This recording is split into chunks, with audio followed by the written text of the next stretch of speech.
رمضان المبارک میں ان 4 عام معمولات کو کبھی ترک نہ کریں۔ صبح سحری کے لیے جب اٹھیں تو سحری کے ساتھ تہجد بھی پڑھیں۔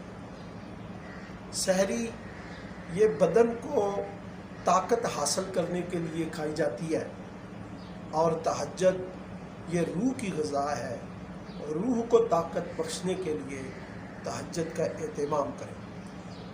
دوسرا، سحری اور افطاری کے وقت دعاؤں کا اہتمام کریں کہ یہ دونوں وقت ایسے ہیں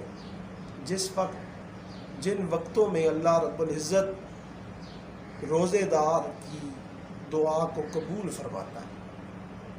تیسرا، رات کو سنی جانے والی منزل جو قرآن کریم، آپ رات کو قیام کرتے ہیں، قرآن کریم کی تلاوت سنتے ہیں، تو رات کو سنے جانے والی منزل کا آپ خلاصہ پڑھیں، ترجمہ پڑھیں، تاکہ رات کو آپ جب قرآن کریم سنیں تو آپ کو سمجھ آئے، آپ کو لذت آئے، آپ کو بوجھ اور ثقل محسوس نہ ہو۔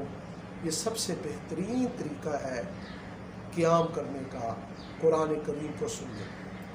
اور چوتھی اور آخری چیز یہ ہے کہ ہر نماز کے بعد خود بیٹھ جائیں، اپنے اہل و عیال کو بٹھائیں، ہر نماز کے بعد ذکر، استغفار، درود پاک اور اللہ کی دی گئی نعمتوں کا شکر کریں۔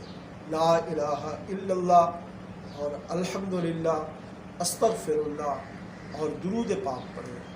یہ انتہائی اہم عمل اور ذکر ہے۔ انشاءاللہ العزیز آپ کو اس کی لذت محسوس ہوگی اور آپ کے لیے زندگی گزارنا آسان ہوگی۔ اللہ تعالی ہمیں ان اوراد و وظائف کو، ان اعمال کو کرنے میں استقامت عطا فرمائے۔ سبحانک اللہم و بحمدک، اشہد ان لا الہ الا انت، استغفرک و اتوب الیک۔